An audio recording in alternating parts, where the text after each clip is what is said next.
at gabay ng magulang ang kailangan. Maaaring may masiselang tema, lengguwahe, karahasan, sexual, horror o droga na hindi angkop sa mga bata.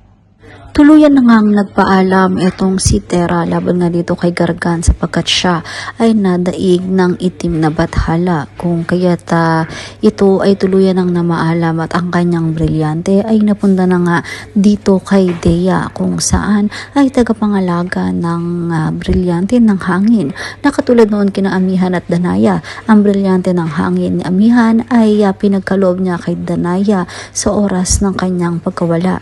Samantala dito na nga ba papasok ang isang makahulugang pagganap nito ni Day and Gaia kung saan ay mukhang magiging isa na sila ng kanyang kapatid na si Tera sapagkat mukhang ang iftre ni Gaia ay sasanig kay Tera upang ito ay muling mabuhay. Ngunit ito na nga ay ang pagsasanib katawan at kaluluwa ng magkapatid na Tera at Gaia.